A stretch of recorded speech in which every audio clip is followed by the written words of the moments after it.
Half an hour outside Cooktown in far north Queensland, a strange and imposing mountain rises out of the green savanna that looks like nothing else anywhere in the surrounding landscape. Where everything around it is scrub, grass, and open eucalyptus woodland, this mountain is a towering jet-black pile of granite boulders, some the size of houses, stacked against each other in a chaotic and seemingly impossible arrangement with almost no soil and almost no vegetation anywhere across its surface. From a distance it looks like something that does not belong to the world it is sitting in. Up close, for the people who have been brave enough or careless enough to get that close, it has a reputation that goes back further than any written record of this country. People disappear near it. Not occasionally. Not once or twice in an unusual year. Consistently, across generations, with a regularity that has attracted the attention of police, journalists, scientists, and finally researchers who went looking for the real explanation behind one of the most persistent mysteries in the Australian North. What they found was not what anyone expected. And the answer, when it finally came, had been sitting in the knowledge of the traditional owners of this land for a very long time before anyone thought to ask them properly. If you are new here, this channel covers Australian history, an ancient country that most people were never properly taught in school. Subscribe now and let me know in the comments below whether you had ever heard of Black Mountain before watching this video today. Let us start with what this mountain actually is, because the geology alone is remarkable before you add anything else to it. Black Mountain, known to its traditional owners as Kalkajaka, is a granite formation that solidified from magma deep underground hundreds of millions of years ago. Over an unimaginable span of time, the softer rock surrounding it eroded away and left the harder granite exposed at the surface. What remains today is not a mountain in the conventional sense, with a slope you can walk up and a summit you can stand on and look back from. It is an enormous chaotic jumble of granite boulders piled against one another at every conceivable angle, filling an area of roughly 1 square kilometer and rising to a height of around 300 meters above the surrounding plain. The boulders are not fused together.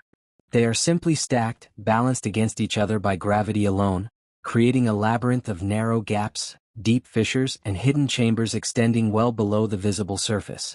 A person or an animal that slips into one of these gaps can fall much further than they expected, into a void that cannot be seen, heard, or reached from above. And the mountain is not actually black. Most granite of this type is naturally gray.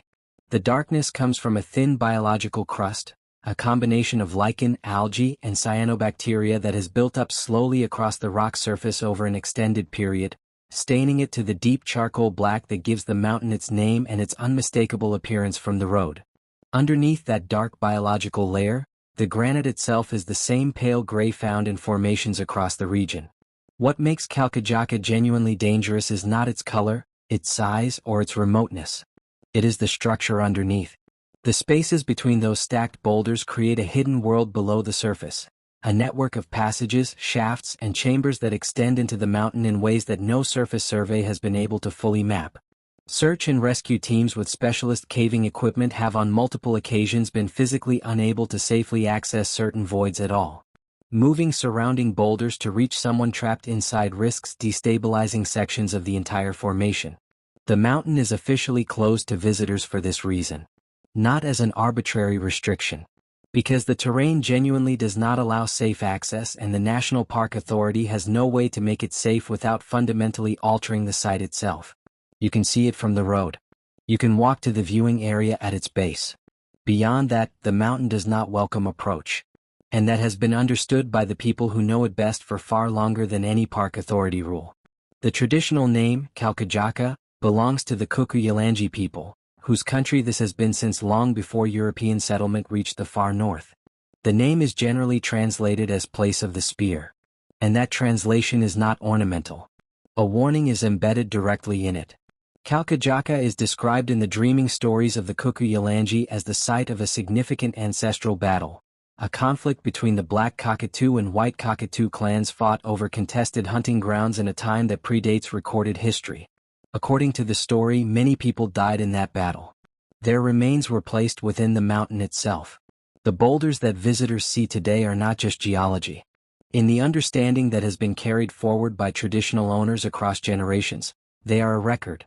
A physical monument to conflict, loss, and a boundary that the living are not meant to cross. Harold Ludwig, a descendant of the Western Yalanji and Gugu Yimithir clans, has spoken publicly about Kalkajaka as a sacred battlefield whose significance runs far deeper than the disappearance stories that European settlement brought to it. The traditional owners do not enter the mountain. They have not entered it. And the boundary they observe is not a modern response to park safety regulations. It predates every European account of this place by an unknown number of generations. A separate version of the Dreaming describes two giant ancestral beings, both in love with the same woman, piling the granite boulders against each other as weapons in their conflict until they killed each other and left the piles behind as a permanent record of what had happened between them. The mountain, in this account, is not a natural formation that humans later attach stories to. It is itself the consequence of something.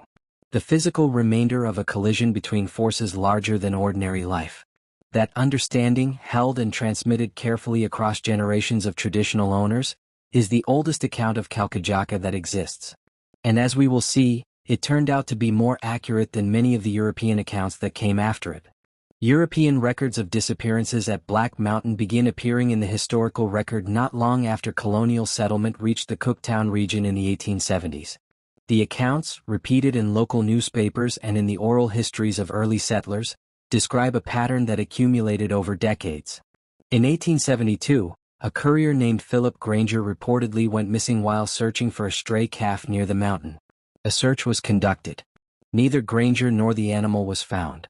In 1882, police searched for two missing cattlemen named Harry Owens and George Hawkins, who had last been seen near the mountain. One of the men eventually reappeared but was, according to the accounts, unable to give any coherent explanation of what had happened to him in the time he was missing. Later accounts describe a bushranger known as Sugarfoot Jack who reportedly took refuge near the mountain with several companions after a police pursuit, reasoning that few officers would be willing to follow him into terrain that hazardous. The search party that went after him found no trace of any of the men. No budias, no ursas, no possessions. In 1928, a prospector named Q. Packer went missing while searching the area for gold. His body was later recovered, found with a gunshot wound and his rifle nearby. The exact circumstances were never fully established. And in at least one account that circulated among early settlers, a search party sent to find missing travelers in the mountain's vicinity was itself never heard from again. Each of these stories circulated, were retold, were combined with other stories, and gradually built a reputation for Kalkajaka that spread far beyond the Cooktown region.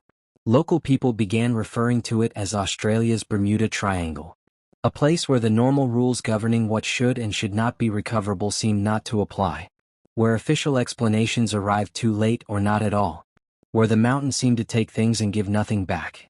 Alongside the disappearances, a separate body of folklore grew up around Kalkajaka describing phenomena that went beyond simple missing persons. Pilots flying over the mountain reported for decades that local aviators were reluctant to fly directly over it. A formal magnetic survey was eventually conducted to determine whether the granite itself carried unusual magnetic properties capable of interfering with aircraft instruments.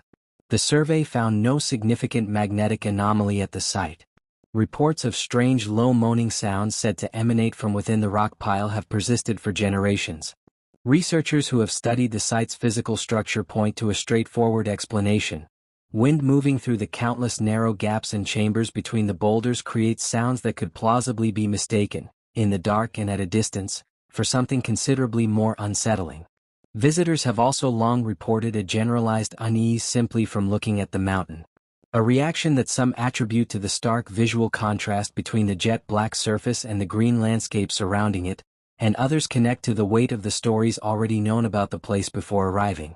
Once a location has a reputation, it shapes how people experience it. The mountain's silence, its stillness, its lack of movement or animal life on its surface, reads differently when you already know what others say has happened there. And then in 2022 a Cooktown-based historian named Bev Shea did something that had not been done carefully before. She went back to the original records. Not the retellings. Not the newspaper accounts written for drama. Not the campfire versions that had been passed down and elaborated over a century. She traced the disappearance stories back to their primary sources, cross-referenced the names and dates against official records where they existed, and compared what the documents actually said with what the stories had become. What she found was more interesting than either the supernatural explanation or a simple flat denial. Several of the most widely repeated disappearance accounts, when traced back to their earliest known versions, did not hold up in the form they were usually told. Names had changed between retellings. Dates had shifted by years or even decades. Incidents that had taken place at entirely different locations had been absorbed into the Black Mountain narrative over time because the mountain already had a reputation that made it the obvious place to attach a vague or half-remembered tragedy to. As Shea put it directly, when you actually look closely at the claims, a significant number of them simply are not accurate in the form they are usually told.